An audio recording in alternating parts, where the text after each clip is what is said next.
नमस्कार विद्यार्थी मित्रांनो, कॉम्पिटिटिव्ह एक्झाम या यूट्यूब चॅनलवर तुमचं स्वागत आहे. आज आपण यशाची परिक्रमामधील जो काही 4था चॅप्टर आहे आर्थिक, त्यातील मार्च 2026 मधील जी चालू घडामोडी आहे ते पाहूया. पहिली चालू घडामोड आहे पाचवी स्टेट स्टार्टअप इकोसिस्टम रँकिंग 2026ची. त्यामध्ये सर्वोत्तम कामगिरी करणारं राज्य आहे गुजरात. सलग 5व्यांदा गुजरातला सर्वोत्तम कामगिरी करणारे राज्य म्हणून स्थान मिळवले. महत्त्वाचा पॉईंट आहे. उद्योग आणि अंतर्गत व्यापार संवर्धन विभागाने जानेवारी 2026 मध्ये प्रसिद्ध केलेल्या 5व्या स्टार्टअप इकोसिस्टम रँकिंग आहे ही. यामध्ये बेस्ट परफॉर्मन्स गुजरात, अरुणाचल प्रदेश आणि गोवा या 3 राज्याचा समावेश आहे. टॉप परफॉर्मन्समध्ये कर्नाटक, पंजाब, तामिळनाडू, उत्तर प्रदेश आणि हिमाचल प्रदेश यांचा समावेश आहे. लीडर्स क्वालिटीमध्ये आंध्र प्रदेश, हरियाणा, केरळ, मध्य प्रदेश, महाराष्ट्र, राजस्थान, तेलंगणा, उत्तराखंड, मणिपूर, मेघालय आणि नागालँड या राज्याचा समावेश आहे. अस्पायरिंग लीडर्समध्ये कोणत्या राज्याचा समावेश आहे? आसाम, बिहार, जम्मू काश्मीर, ओडिसा, अंदमान निकोबार बेट, मिझोराम, सिक्कीम आणि त्रिपुरा या राज्याचा.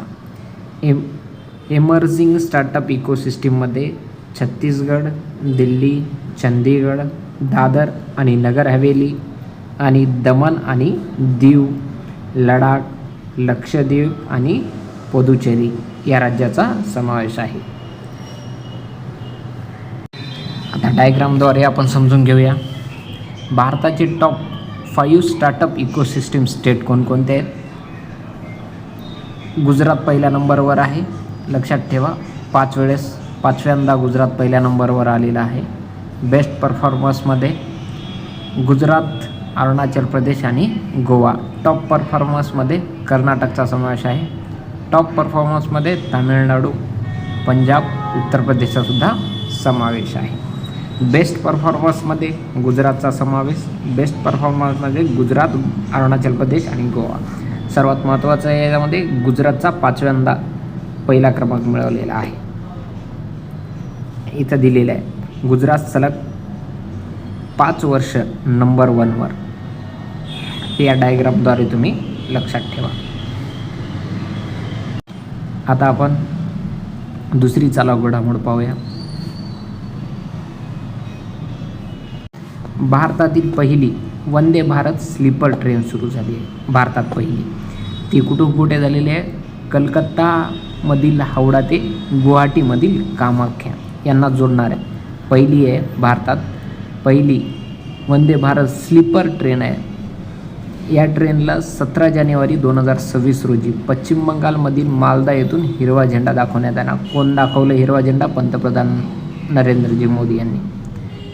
हा कॅरिडोर जे आहे हावडा ते गुवाहाटी कॅरिडोर आहे. हा पूर्व आणि ईशान्य भारताला जोडतो. या स्लीपर ट्रेनचे वैशिष्ट्य काय आहेत पाहूया. ही ट्रेन स्वदेशी बनावटीची आहे. स्वदेशी बनावटीची लांब पाल्याची आवृत्ती आहे. 1,500 किलोमीटरपर्यंतच्या लांब पाल्याच्या प्रवासासाठी या ट्रेनमध्ये चेअर कारऐवजी स्लीपर बर्थची सोय आहे. या ट्रेनची निर्मिती BEML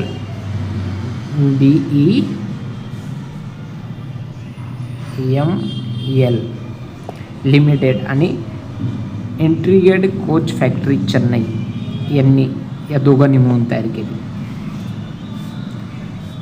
या ट्रेनमध्ये एकूण 16 वातानुकूलित डबे आहेत. यात एक फर्स्ट क्लास, 4 AC 2 टियर आणि 11 AC 3 टियर डब्याचा समावेश आहे. सुमारे 823 प्रवाशांची एकूण क्षमतेसह ही आहे. जिची डिझाईन वेग 180 किमी प्रति तासपर्यंत आहे. या ट्रेनमध्ये आरामदायक प्रवासासाठी प्रगत सस्पेन्शन, एरोडायनॅमिक डिझाईन, स्वयंचलित दरवाजे आहेत, शॉवर सुविधेसह आहे, बायो व्हॅक्यूम शौचालय आहेत, USB मोबाईल चार्जिंग पॉईंट्स आहेत आणि एकात्मिक खानपान व्यवस्था इत्यादी सुविधा उपलब्ध आहेत. तसेच ही ट्रेन स्वदेशी टक्कर विरुद्ध जी प्रणाली आहे ती कोणती? कवच प्रवासी कर्मचारी संवाद प्रणाली आहे.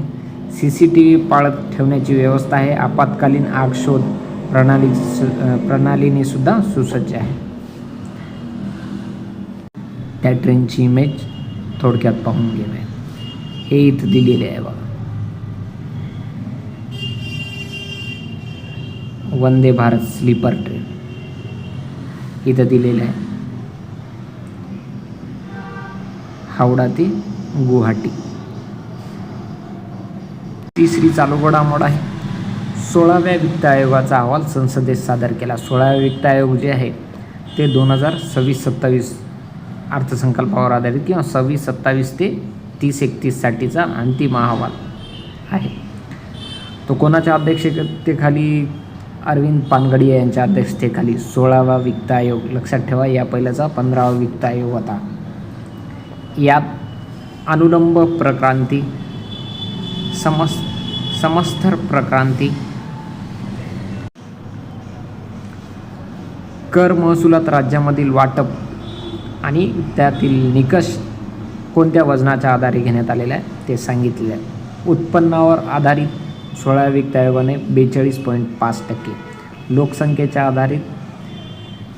लोकसंख्येच्या नुसार आहे 17.5%, लोकसंख्याकीय कामगिरीबद्दल 10%, क्षेत्रफळ 10%, वन व पर्यावरण 10%, कर आणि वित्तीय सुधारणा नाही, GDPतील योगदान 10% नुसार राज्यांना उत्पन्न. केंद्राच्या कर महसुलातील राज्यांचा वाटा 41 वर कायम ठेवण्यात आलेला आहे. तो 15व्या वित्त आयोगाने देखील या वाट्याची शिफारस केली होती. केंद्राच्या कर महसुलात राज्याचा वाटा किती? 41% ठेवण्यात आलेला आहे. यात महाराष्ट्राचा वाट्यासंबंधी पाहूया. 16व्या वित्त आयोगानुसार 2026 ते 31 मध्ये महाराष्ट्राचा वाटा 16.44%, 15व्या वित्त आयोगानुसार 6.32% होता आणि 14व्या वित्त आयोगानुसार 5.52%. 16व्या वित्त आयोगानुसार सर्वाधिक वाटा मिळणारे राज्य आहे उत्तर प्रदेश, किती? 16.62%. दुसरा आहे बिहार 9.95%. तिसरा आहे मध्य प्रदेश 7.35%. चौथा आहे पश्चिम बंगाल 7.22%. 5वा नंबर महाराष्ट्राचा आहे 6.44%. 6वा राजस्थानचा आहे 5.93%. ओडिसाचा 7वा नंबर आहे 4.42%. आंध्र प्रदेशचा 4.22%.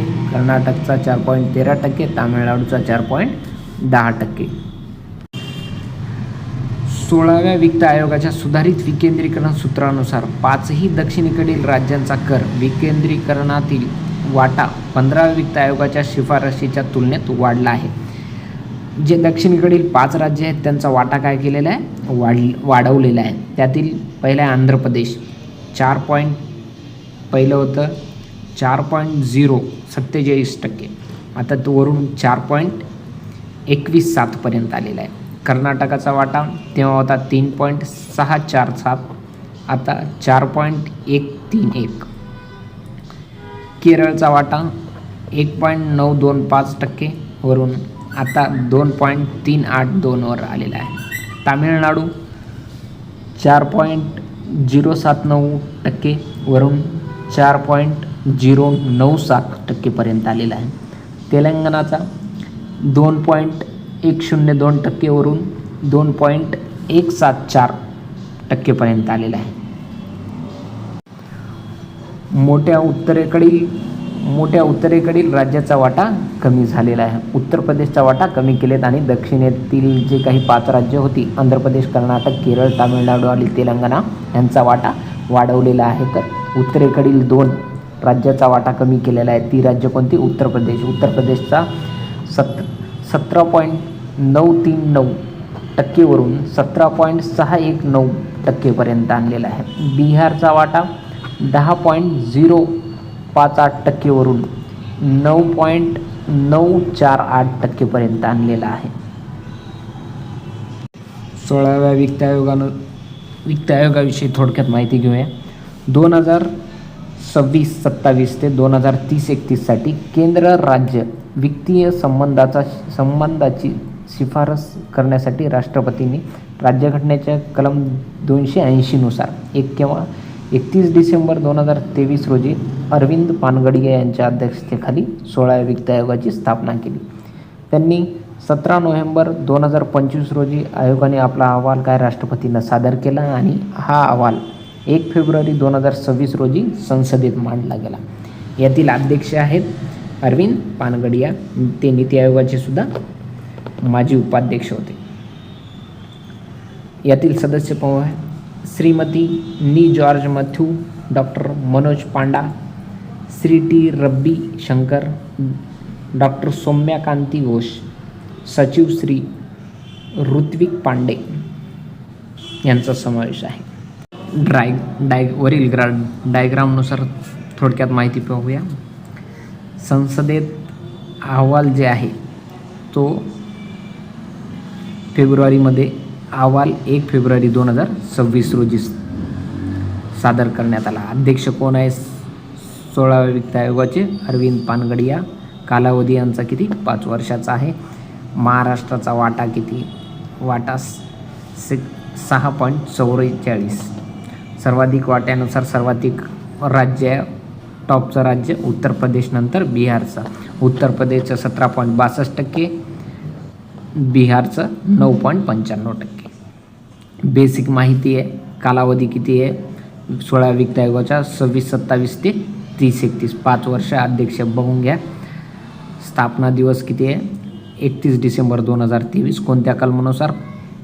280 नुसार.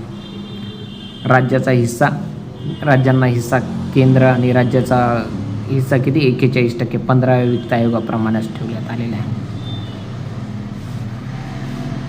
यातील राज्यांचा, या राज्यामधील वाटपाचा निकष जो आहे, उत्पन्नांतर 42.5%, लोकसंख्येनुसार 17.5, डेमोग्राफी परफॉर्मन्सनुसार 10%, क्षेत्रफळ 2%, वन आणि पर्यावरणानुसार 10%, क्षेत्रफळानुसार सुद्धा 10%, GDP योगदानानुसार 10% निकष आहे. आणि वाटा कमी आणि वाटा वाढलेले राज्य पाहून घ्या. परीक्षेच्या दृष्टीने खूप महत्त्वाचे आहेत.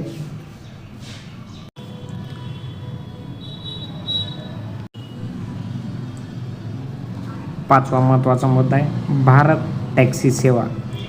केंद्रीय गृह आणि सहकार मंत्री कोण आहेत? अमित शहा यांनी 5 फेब्रुवारी 2026 रोजी नवी दिल्लीतील विज्ञान भवन येथे भारत टॅक्सी ही भारतातील पहिली सहकारी टॅक्सी सेवा सुरू केली. हा उपक्रम जो आहे सरकारच्या सहकार से समृद्धी या दृष्टिकोनाशी सुसंगत आहे. छावा ॲप काय? महाराष्ट्रात छावा ॲप आधारित कॅब सेवा सुरू करण्यात येणार आहे. छावा ॲप राज्य शासनाच्या परिवहन विभागाच्या सहकार्याने म्हणजे ST महामंडळातर्फे सुरू करण्यात येणार आहे. ठीक आहे, धन्यवाद. यापुढील जो काही चॅप्टर आहे तो पुढच्या लेक्चरमध्ये घेऊया.